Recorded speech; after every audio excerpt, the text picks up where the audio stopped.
like some of you, I'm somewhat surprised at her rewriting of recent economic history.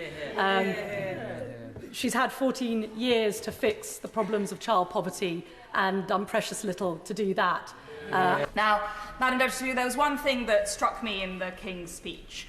It wasn't the long list of policies that will no doubt damage our economy. It wasn't the vague promises that will not survive contact with reality. No, Madam Deputy Speaker, for me, the thing that was conspicuous by its absence was the total failure of the Labour government to deal with child poverty and scrap the two-child benefit cap on welfare. Yes, you heard that right. Madam Deputy Speaker, I am rising. Can I ask that we show respect and listen to the member's speech? A bit of surprise I detect on the benches opposite, but I am indeed rising to speak on behalf of scrapping the cap.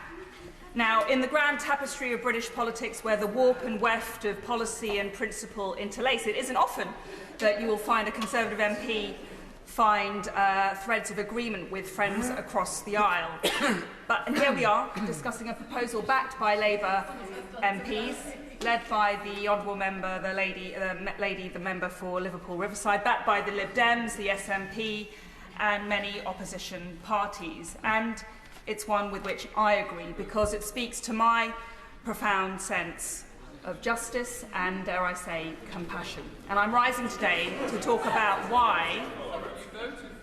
why, as Conservatives, we can and should back scrapping the cap.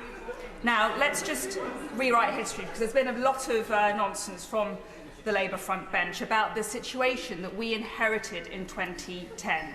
To put simply, we inherited no less than an economic catastrophe, and we worked hard to retrieve that situation. The deficit stood at 10% in 2010. We've got that down to 1.9%. Public sector net borrowing was at 10%. We've got that down to 3%.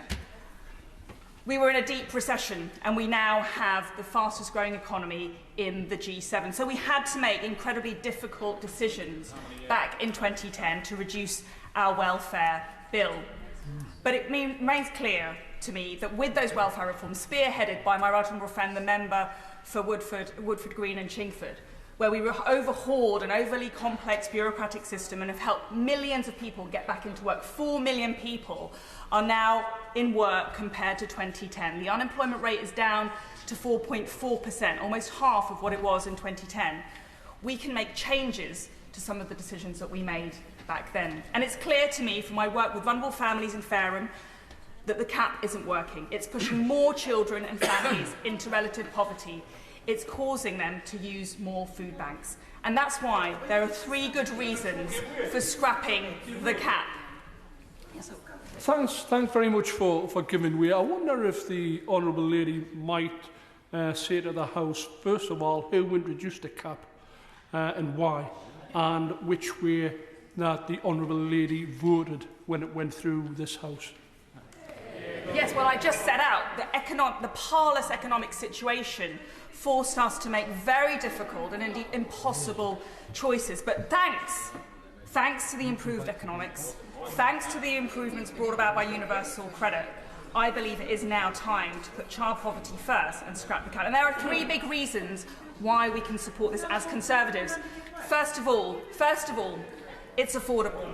For about £1.7 billion, i.e. 0.14% of total government spending, we could quickly bring about 300,000 children out of poverty. As I say, with the improved situation, I believe that is the fair and right thing to do. Secondly, the reason why it was introduced in the first place, i.e. to disincentivise poorer families from having more children, has not necessarily worked. The number of children born has remained relatively stable, and as the Joseph Rowntree Foundation found, heartbreakingly, 43% of those children in larger families are finding themselves in poverty. The children hardest hit are those under 4.